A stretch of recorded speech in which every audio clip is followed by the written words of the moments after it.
Hi everyone, कैसे हैं आप सभी। सो गाइस फाइनली एसबीआई जे का डे 2 अब कंप्लीट हो चुका है और आज एक बहुत ही डिटेल्ड एनालिसिस करेंगे। बट उससे पहले ना मैं एग्जाम सेंटर वालों से या उससे ज्यादा एग्जाम सेंटर जो डिसाइड करते हैं ना उन लोगों से एक बहुत बड़ा क्वेश्चन पूछना चाहता हूं। यार आप किस बेसिस पे एग्जाम सेंटर को डिसाइड करा जाता है? भाई आप मैक्सिमम बच्चों से इतना बड़ा बड़ा एग्जामिनेशन फॉर्म भरने का फीस लेते हो। भाई पर फॉर्म 750 रुपए लिया जाता है। भाई मैं मान के चलता हूँ, चलो 8 या 10 लाख बच्चे भी फॉर्म भरते हैं और अगर उसमें से 4 या 5 लाख बच्चे भी आपको 750 रुपए देते हैं तब भी भाई अराउंड 30-40 करोड़ रुपए हो जाता है। तो 30-40 करोड़ रुपए आपका क्या क्राइटेरिया ये एग्जाम सेंटर डिसाइड करने का या उसका सर्वर डिसाइड करने का? बिकॉज मैं लगातार देखता रहा हूं भाई, यहाँ पे बच्चा पहले तो एग्जामिनेशन की तैयारी करता है, भाई दिन रात एक करके मॉक्स लगा रहा है, पूरी प्रैक्टिस कर रहा है, हर चीज कर रहा है, और एग्जामिनेशन सेंटर पे जाके क्या हो रहा है कि भाई पेपर से लड़ना तो बात की बात है, भाई पहले बच्चा वहां पे सर्वर से लड़ रहा है, वहां पे इतना ज्यादा जो माउस लैग होता है उन चीजों से लड़ रहा है। भाई आई डोंट थिंक कि भाई ये हो क्यों रहा है और एसबीआई जैसा बड़ा ब्रांड ऐसी चीजों को टॉलरेट कैसे कर रहा है। बिकॉज देखो मैं लगातार जो बच्चों से सुन रहा हूं, मैक्सिमम बच्चों को यही कहना है कि सर एग्जामिनेशन का लेवल बहुत ईजी आ रहा है, बट उसके साथ मैक्सिमम बच्चे ये भी कह रहे हैं कि सर हमारे अटेम्प्ट्स इस सर्वर के प्रॉब्लम से, ये जो माउस इतना ज्यादा लैग कर रहा है उस वजह से हमारे अटेम्प्ट्स बहुत कम होते जा रहे हैं। ठीक है, देखो अब एग्जामिनेशन की बात करें तो एग्जामिनेशन बिल्कुल क्लरिकल लेवल का ही आया था, बिल्कुल होता है इजी टू मॉडरेट लेवल का ही आया था। ठीक है, और अगर फर्स्ट डे से कंपेयर करें तो थोड़ा ऊपर का लेवल मान सकते हैं। बाकी देखो डिटेल में अगर बात करें तो सबसे पहले रीजनिंग की बात करते हैं। अच्छा, सीक्वेंस की बात कर लेते हैं। भाई सीक्वेंस आज भी वही था, पहले रीजनिंग फिर क्वांट फिर इंग्लिश। ठीक है, तो इसी सीक्वेंस में बात करते हैं। सबसे पहले रीजनिंग की बात करें तो भाई रीजनिंग बिल्कुल हलवा आया था और मैक्सिमम बच्चों ने मुझे बोला कि सर हम 30+ क्वेश्चन अटेम्प्ट करके आए थे और मैक्सिमम बच्चों के क्वेश्चन तो टाइम से भी पहले अटेम्प्ट हो गए। तो ये सेक्शन ऑलमोस्ट बहुत ज्यादा हलवा आया था। बट एक चीज यहाँ पे मैक्सिमम बच्चे फंसे हैं, वो है फ्लोर बेस्ड पजल या अलग अलग पैटर्न ऑफ पजल्स में। बिकॉज देखो फ्लोर बेस्ड पजल और एक अनसर्टेन वाली जो पजल आई थी, इसमें मैक्सिमम बच्चे परेशान हुए और इस वजह से कुछ नेगेटिव मार्किंग भी बच्चे रीजनिंग में लेके आएंगे, जो जल्दबाजी में आधी अधूरी पजल बना के जो है टाइम आखिरी का कम बचा है, आधी अधूरी पजल बन के जो अपने आंसर को मार्क करते हैं, वो बच्चों की नेगेटिव मार्किंग भी होने वाली है रीजनिंग में। बट ऑल इन ऑल बात करें तो 30+ अटेम्प्ट्स बहुत सारे बच्चों ने करे हैं रीजनिंग में, अगर आपके ठीक ठाक प्रिपरेशन है तो।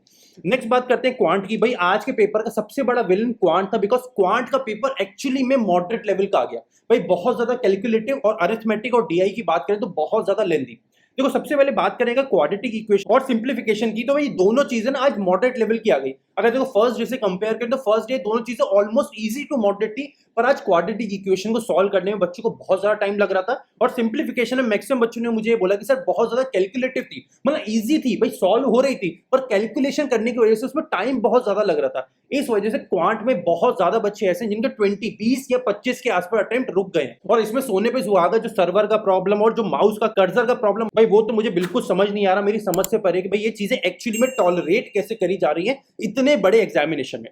इसके बाद बात करें भाई डेटा इंटरप्रिटेशन आया अगेन कैलकुलेटिव। भाई इजी था पर कैलकुलेटिव था, दैट मींस टाइम थोड़ा ज्यादा लग रहा था और मैक्सिमम बच्चों ने मुझे बोला कि सर अगर हमारे पास 2 मिनट भी एक्स्ट्रा होते क्वांट में तो हम 5-6 क्वेश्चन और बना लेते, बिकॉज हमारा पूरा डीआई बन गया था या वहां पे हमारा पूरा सिंप्लीफिकेशन बन गया था, बट टाइम ज्यादा लग रहा था। ठीक है, और फाइनली अरिथमेटिक की बात करें तो अरिथमेटिक हर बार की तरह भाई लेंथी आ गया इस बार भी। मतलब फॉर्मूले सारे बच्चों को आते थे, कॉन्सेप्ट सारे बच्चों को पता थे, फिर भी सॉल्व करने में ज्यादा टाइम लग रहा था।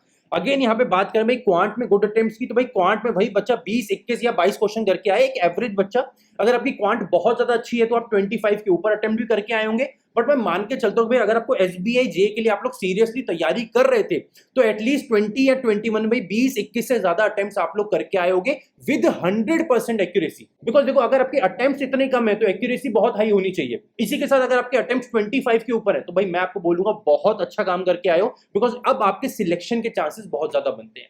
फाइनल बात करते हैं इंग्लिश की। भाई इंग्लिश का सेक्शन प्योरली मॉडरेट लेवल का आया, बिकॉज देखो बाकी सारी चीजें एक तरफ, पर भाई जिस चीज ने सबसे ज्यादा जान खाई आज बच्चों की वो है रीडिंग कॉम्प्रिहेंशन। भाई सबसे पहली चीज जो रीडिंग कॉम्प्रिहेंशन में आई वो है इन्फ्रेंस टाइप के क्वेश्चन पूछे गए, मतलब डायरेक्ट क्वेश्चन नहीं थे, बहुत सारे इनडायरेक्ट क्वेश्चन पूछे गए और उसके साथ ट्रिकी और टाइम बेस्ड क्वेश्चन पूछे गए। मतलब टाइम बहुत ज्यादा लग रहा था because bar bar reading comprehension में जाना पड़ रहा था बच्चों को, इसलिए रीडिंग कॉम्प्रिहेंशन मैक्सिमम सारी शिफ्ट्स में ही बहुत मुश्किल पूछा गया। और इसके अलावा बाकी टॉपिक्स की बात करें तो वो इजी टू मॉडरेट बोल सकते हैं। For example cloze test maximum बच्चों ने बना लिए, बट कहीं कहीं बच्चे वहां पे वोकैबुलरी में भी फंस गए थे। तो वहां बात करें तो भाई आज इंग्लिश का सेक्शन हमारा इजी टू मॉडरेट, और अगर आप हिंदी मीडियम से या आपकी इंग्लिश अच्छी नहीं है तो भाई आपको मॉडरेट भी लग सकता है आज का इंग्लिश का सेक्शन। भाई इसमें बात करें गुड अटेम्प्ट्स की तो भाई मैक्सिमम बच्चे 20 या उससे ज्यादा क्वेश्चन बना के आए हैं। भाई 20 से ज्यादा मैक्सिमम बच्चे बना के आए हैं। तो अगर आप एक एवरेज बच्चे हो जिसकी इंग्लिश बहुत ज्यादा अच्छी नहीं है तो मैं बोलूंगा भाई आपके 18, 19 या 20 से ज्यादा अटेम्प्ट होने चाहिए, पर वहां पे आपकी एक्यूरेसी बहुत अच्छी होनी चाहिए, बिकॉज आपने 20 मिनट में 20 क्वेश्चन बनाए।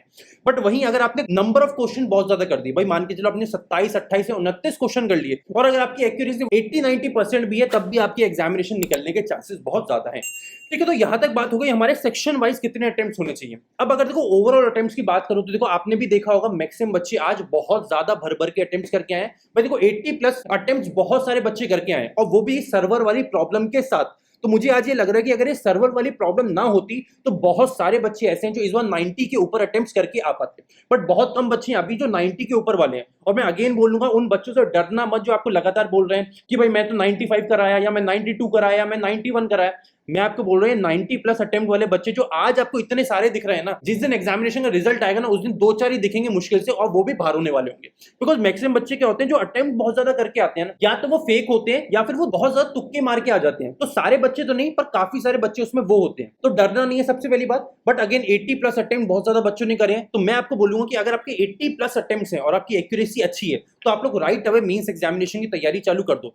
बट इसी के साथ अगर आपके अटेम्प्ट 75 या 77 के आसपास है, पर आपकी एक्यूरेसी यहां पे 100% है या क्लोज टू 100% है, तब भी मैं आपको बोलूंगा भाई मेंस एग्जामिनेशन की तैयारी चालू कर दो। बिकॉज भाई आज का एग्जामिनेशन इजी टू मॉडरेट में बोल सकता हूं with the effect of server problem and mouse lag. तो भाई इसकी वजह से नॉर्मलाइजेशन बहुत बड़ा रोल प्ले करने वाला है, और बहुत सारे अलग अलग दिनों में एग्जामिनेशन हो रहा है, तो नॉर्मलाइजेशन एक बहुत बड़ा रोल प्ले करेगा। और मुझे इस वजह से लगता है कि भाई इस बार का कट ऑफ 75 के ऊपर तो रहेगा, बट अगर आपके अटेम्प्ट्स इस रेंज में है भाई 75 से 77 की रेंज में अगर आपके अटेम्प्ट्स हैं और आपकी एक्यूरेसी अच्छी है, तो आपको राइट अवे मेंस एग्जामिनेशन की तैयारी चालू कर देनी चाहिए। अब देखो अगर कट ऑफ की बात करें तो भाई सबसे पहले कोई भी क्लरिकल एग्जामिनेशन कट ऑफ तय करना बहुत ज्यादा मुश्किल होता है। भाई स्टेट वाइज अलग अलग कट ऑफ निकलते हैं, तो ये चीज डिसाइड करना बहुत मुश्किल है। और आज डे 2 है, इसके बाद और भी दिन रह गए हैं, तो एक्जैक्टली कट ऑफ तो कोई भी नहीं बता सकता। बट स्टिल अगेन मैं बोलूंगा कि अगर 75 से ज्यादा अटेम्प्ट्स है और एक्यूरेसी बहुत अच्छी है, तो भाई मेंस एग्जामिनेशन की तैयारी जरूर चालू कर देना।